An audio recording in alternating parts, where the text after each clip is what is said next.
కాలం నాటి గోంగూరని ఎలా చేసుకోవాలో చూసుకుందాము. మన అమ్మమ్మల టైంలో అనుకోండి, అంతకుముందు పొలాల్లో గట్టుల్లో వేసేవాళ్ళు కదా, వేసుకొని వచ్చేటప్పుడు కోసుకొని వచ్చేసేసి చాలా ఈజీగా చేసేసుకునేవాళ్ళు. దానికోసం నేను ఏం చేశానంటే 3 కట్టలు తీసుకున్నాను.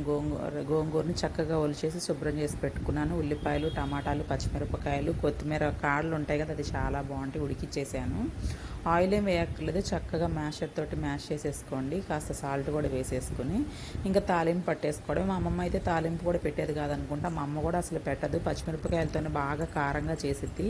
నేను కొంచెం ధనియాల పొడి, కారం తాలింపులో వేసేసి కలిపేసాను అనమాట. చాలా టేస్టీగా ఉంది. తప్పకుండా ఇలా ఒకసారి ట్రై చేయండి. నాకేంటంటే ఉల్లిపాయలు పచ్చి పచ్చిగా తినడమే ఇష్టం. అలాగే తింటారనుకుంటా. పచ్చి ఉల్లిపాయ వేసుకుంటేనే చాలా బాగుంటుంది కదా. మా అమ్మ చెప్పేది కుండలు ఉండేయంట పెద్ద పెద్దవి, అందులో జొన్న అన్నం వండి అందులో గోంగూర వేసి నెయ్యి వేసుకొని తినేసేవాళ్ళంట. చాలా బాగుంది. రుచులు చాలా బాగుండేవి కదా, ఏమీ కలపకపోయినా.